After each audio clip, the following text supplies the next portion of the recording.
Hello everyone and welcome back to The Attic. As many of you know, I've been doing the show from home despite some non-ideal circumstances. Specifically, I only have 3 shirts and they come in 3 different varieties, blue, and a slightly lighter blue.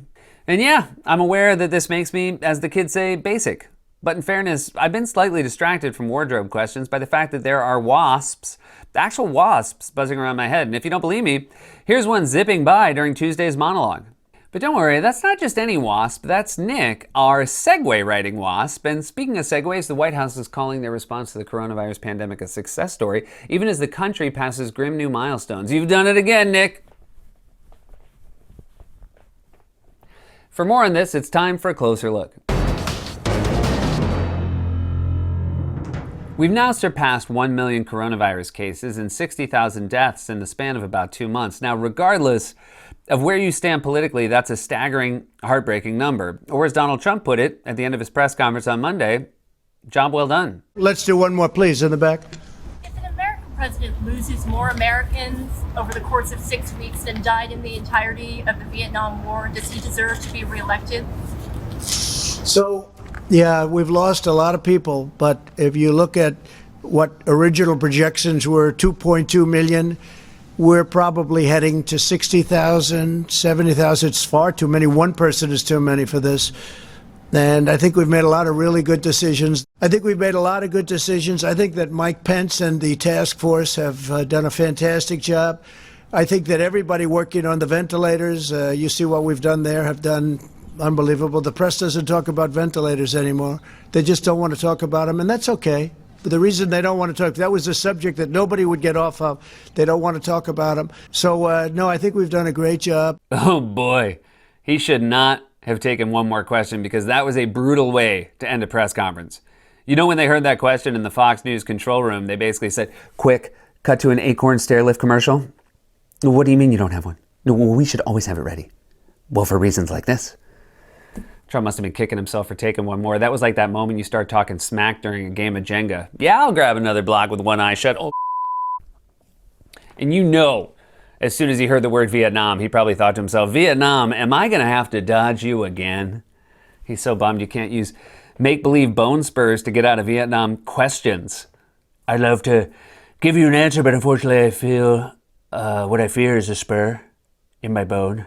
Back again. So I'm going to have to call it a day.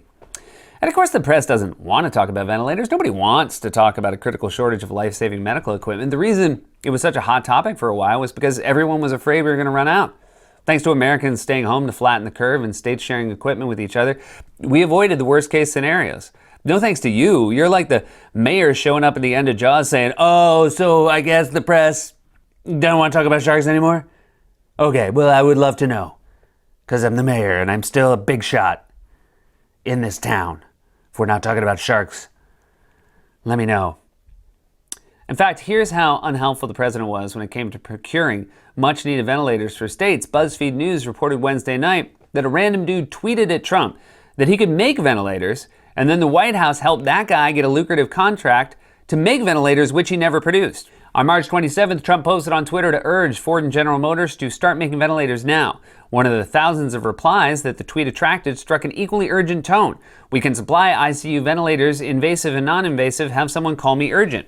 Its author was an electrical engineer in Silicon Valley, a specialist in mobile phone technology. He currently has just 75 followers on Twitter and no apparent experience in government contracting or medical devices. Honestly, how long until he replies to a spam email offering free boner pills?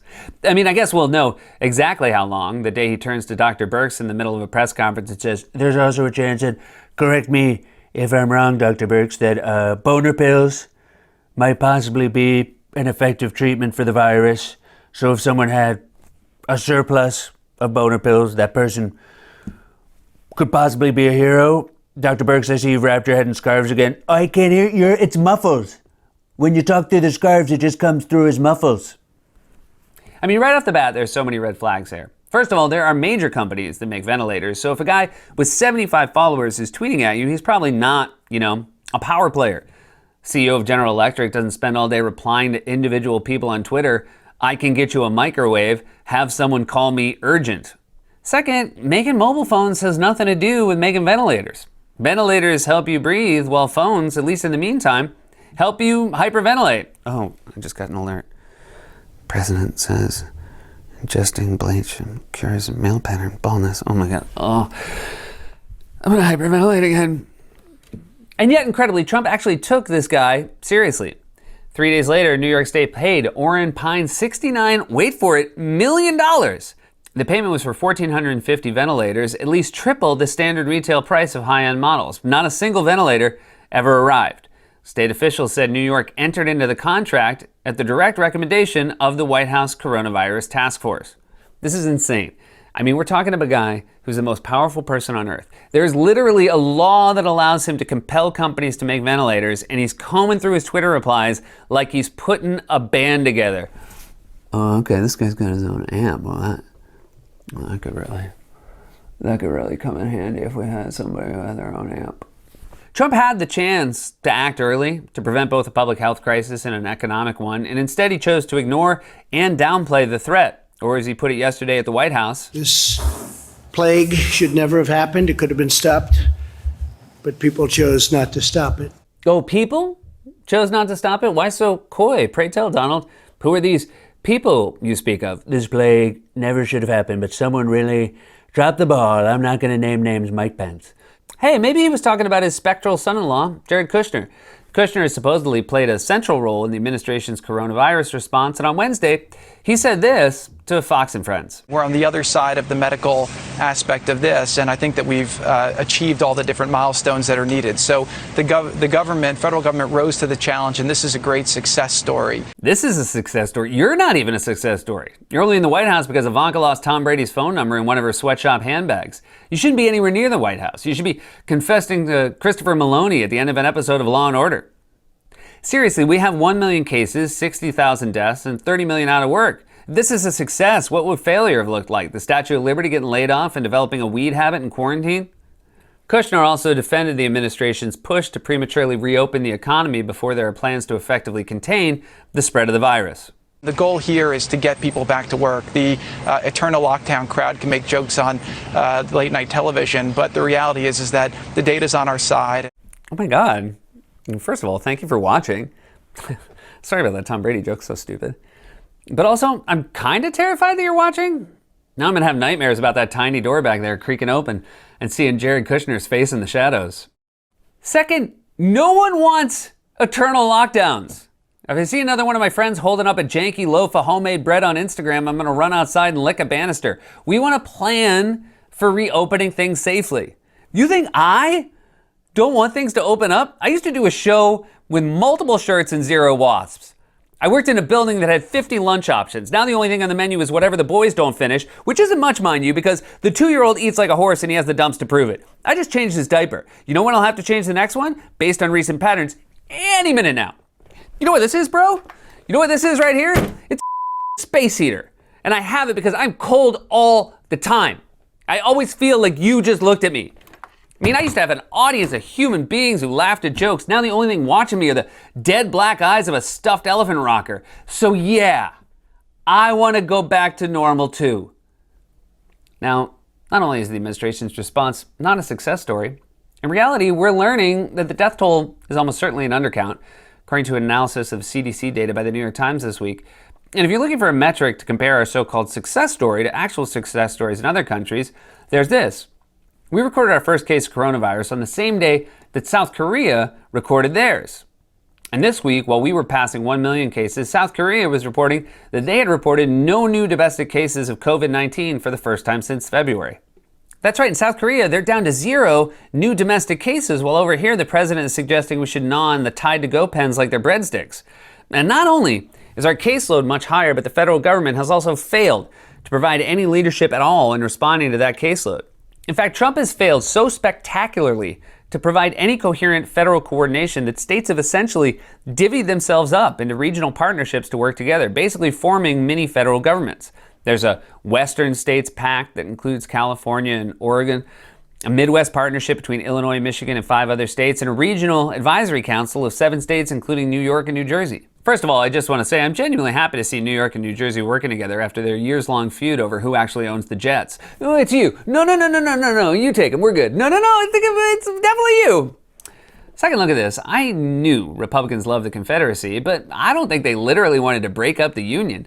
The country is broken down into districts, we're facing meat shortages, and the Postal Service is warning it could collapse. We're like a week away from Trump announcing the first annual Hunger Games. Pennsylvania, who do you send as tribute? We send the most enticing creature. Oh, pretty good Philadelphia accent. His name is Gritty. In fact, just to give you an idea of how miserably Trump has failed at even the most basic aspects of his job, here's a truly insane story about what officials in Illinois had to do just to get masks for healthcare workers without federal leadership. Illinois officials tracked down a supply of 1.5 million potentially life-saving N95 respirator masks in China through a middleman in the Chicago area and negotiated a deal to buy them. One day before they were expecting to complete the purchase, they got a call in the morning from the supplier informing them he had to get a check to the bank by 2 p.m. that day or the deal was off. Other bidders had surfaced. Illinois Assistant Comptroller Ellen Andres jumped into her car and raced north on I-55 with a check for $3.5 million. They arranged to meet in the parking lot of a McDonald's restaurant just off the interstate, and they made the handoff there. That is insane. We're talking about protective gear for frontline healthcare workers, and states are forced to do million-dollar deals in McDonald's parking lots like they're buying meth from Walter White. If New Mexico wants to buy ventilators, they're going to have to go to the basement of Los Pollos Hermanos. So, needless to say, good news is hard to come by these days, but on Wednesday, we did finally get some genuinely good news when it was announced that a potential therapy for COVID-19 had proven effective in a randomized clinical trial, as Dr. Anthony Fauci explained during a meeting in the Oval Office.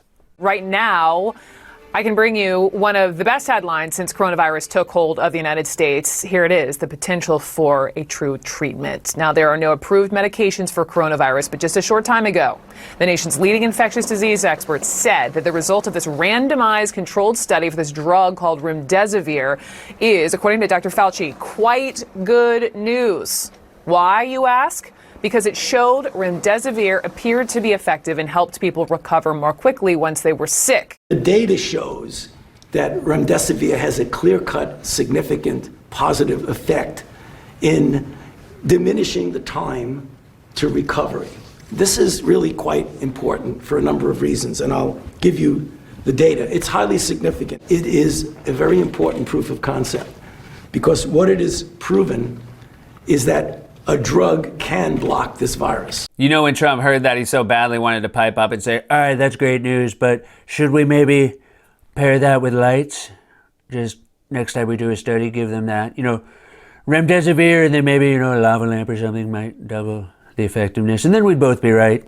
The scientists who spend time with clinical studies, and then me, the guy who said light. But what's especially notable about this genuinely promising news is that it comes after months of the president floating one unproven miracle cure after another, each getting more desperate and more dangerous than the last. It's a little like the regular flu that we have flu shots for. And we'll essentially have a flu shot for this in a fairly quick manner. You take a solid flu vaccine, you don't think that would have an impact or much of an impact on corona? No. They're going to have vaccines, I think, relatively soon. And they're going to have something that makes you better, and that's going to actually take place, we think, even sooner. And I hope they use the hydroxychloroquine. It'll be a gift from heaven if it works. Is there a way we can do something like that by injection inside or almost a cleaning? I would like you to speak to the medical doctors to see if there's any way that you can apply light and heat to cure. When you heard an 18th century doctor say, apply light and heat to cure, you knew you were a goner. So bad news, the leeches didn't work. But we can still try light and heat, though maybe get your affairs in order. It's not hard to look at countries like South Korea and see what an actual success story would have looked like. We could have had an early, robust response that contained the spread of the virus and allowed things to remain open. Instead, I'm stuck here in my attic dodging wasps while I try to tell Jokes on late night television.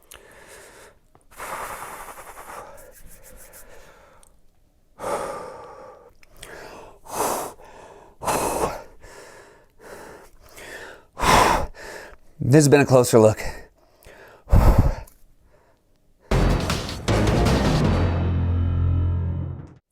We've been talking about City Harvest during this crisis, and you have been really helping. So if you can, please continue to give. Unemployment is going up, but City Harvest is keeping their trucks full to feed the growing number of New Yorkers who are turning to them to put food on their tables. If you're watching this online, please, if you can, hit the donate button. Stay safe, wash your hands. We love you.